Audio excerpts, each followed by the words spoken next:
4 relational disciplines that shape better leaders. Before we get into strategy, frameworks, or any of the usual leadership content, I want to talk to you about something that almost no one in the leadership space talks about: your marriage.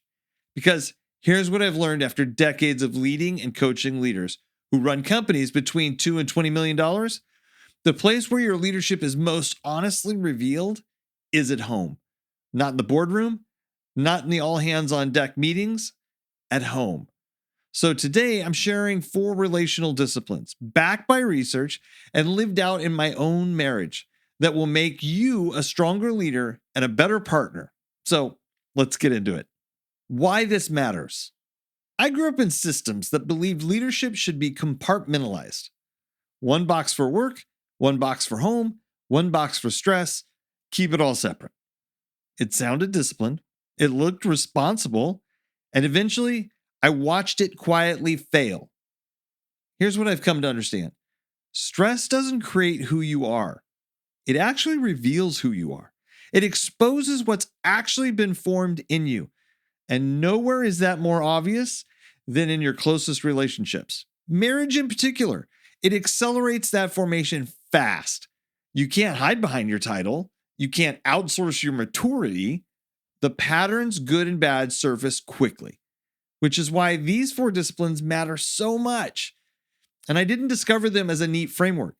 I lived them imperfectly over 30 plus years of marriage to my wife, Catherine. And more recently, Harvard professor Dr. Arthur Brooks named all 4 of these practices together in a conversation I came across online. And what struck me was that he pointed out we now have solid research backing each one. I recognized every single one of them, not as theory, as formation in me. So here they are. Practice number 1, eye contact, undivided attention. Early in our marriage, Catherine and I always preferred sitting across from each other when we went out to dinner, not side by side. At the time, we didn't really articulate why, but it meant we could actually see each other. A few years in, that habit proved more important than we'd even realized.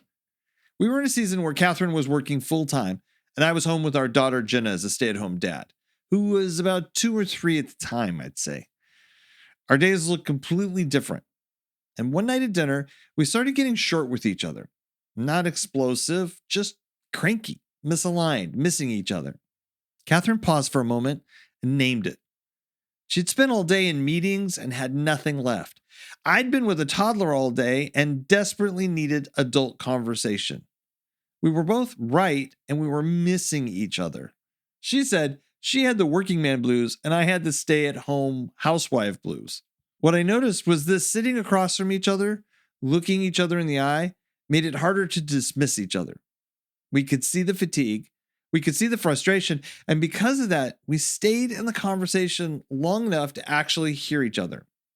Eye contact didn't eliminate the conflict, but it made deeper communication possible. The leadership crossover? Leaders who can't be present at home rarely develop a non-anxious presence anywhere else. Just put the phone down. Turn towards the person speaking and make eye contact before you respond. You don't have to solve it right away. You just have to be present. Practice number 2, ABT. Always be touching. Physical closeness signals emotional connection. I can't point to one moment in our marriage where physical touch disappeared completely. What I can tell you is the pattern we've noticed over 30 years. When we're emotionally stressed or frustrated with each other, we become physically distant. We stop making eye contact, we stop lingering, we stop reaching out, and that distance has become one of our early warning signs. We just don't want to let that last. Because here's the danger. When conflict lingers too long, a lack of touch stops feeling like a problem and starts feeling like a baseline. And I've seen this over and over again in people I'm coaching with. That's when disconnection quietly becomes normal. We've built small intentional habits around this so we can try and catch it before it becomes a problem. Holding hands in the car, sitting close at church, hand on the shoulder when passing by. And a few years ago, we committed to something simple, and I'd just be a little vulnerable here. We committed to a 6-second kiss every single day. Now, it sounds small, but it changed more than we expected. Because here's the truth: when you're frustrated, you rarely want to touch, but that's often when you need it the most. But that 6-second kiss has proven to connect human beings together. It generates neurochemicals that cause bonding. And it changed a lot. So, what's the leadership crossover? Well, you want to be careful at work, but during COVID, many of us learned what happens when physical presence disappears entirely. Handshakes are gone. Side by side problem solving, gone. Trust took longer to build. Connections weakened.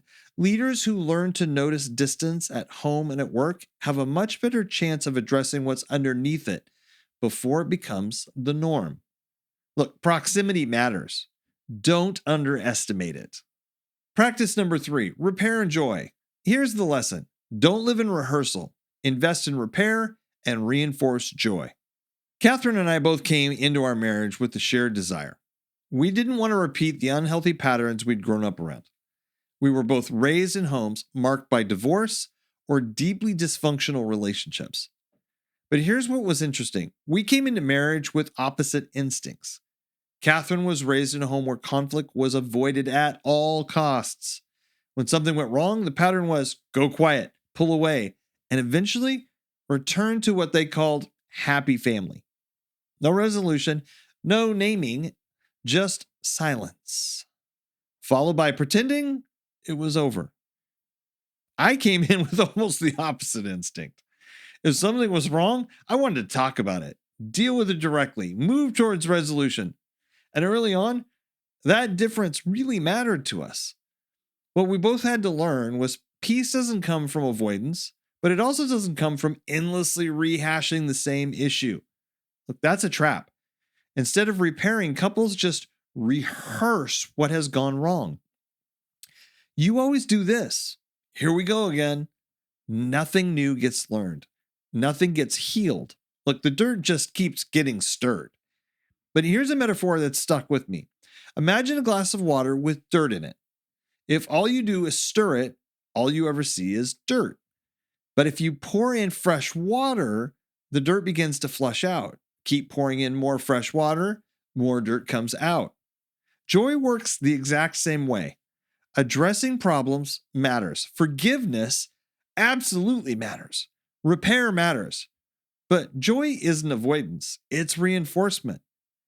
When couples stop laughing, stop enjoying each other, problems feel heavier than they actually are. When joy returns, so does perspective. The leadership crossover: every organization has problems. Every team has tension. Great leaders don't ignore mistakes, but they don't live in them either. They confront what needs fixing, and then they build solutions, and then they reinforce what's going right. Because what you focus on grows. Did you hear that? What you focus on grows larger. And leaders who know how to repair and celebrate build healthier teams. Just like couples who do the same build healthier marriages. Practice 4. Pray together every day. This one addresses the deepest question of all. Where does a relationship turn when there are no easy answers? The research is clear. Some of the strongest, healthiest marriages share one constant practice: they pray together. Now, I want to be honest here. I'm speaking from my Christian faith, and I'm not assuming you share it. But even with Christianity, plenty of couples don't pray together because prayer is deeply intimate. It actually reveals how you relate to God, and that vulnerability makes many people, even believers, even Christians, avoid it altogether. Catherine and I came into our marriage with a strong faith and a good formation. We knew we wanted to pursue Christ together, not just individually. So we made daily prayer a regular part of our life. Look, praying together didn't spare us from difficulty. We've faced loss, betrayal, uncertainty, broken relationships outside of our marriage, failed plans, and just plain old real pain. What we didn't experience was facing those things alone.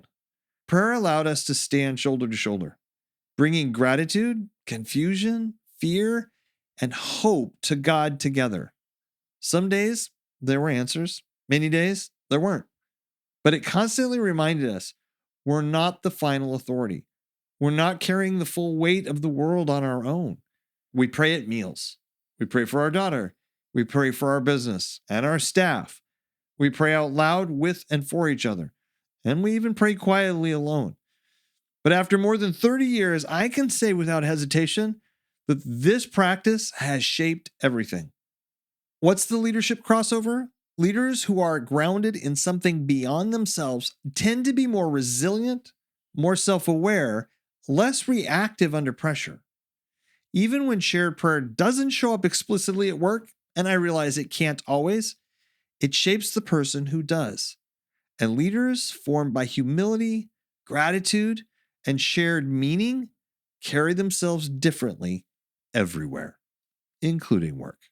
The leadership connection. Here's what the research consistently shows. The ability to relate, to create safety, connection, and trust is one of the strongest predictors of long-term leadership effectiveness. This isn't soft, it's structural. Pressure doesn't build character, it reveals it. And the place it shows up first is almost always home. So here's the takeaway. Pick one of these 4 disciplines, just one. Practice it intentionally for a week. Not to fix, not to perform, but to form yourself. Because when your closest relationships grow stronger, your leadership capacity quietly follows. And everyone around you, they feel the difference.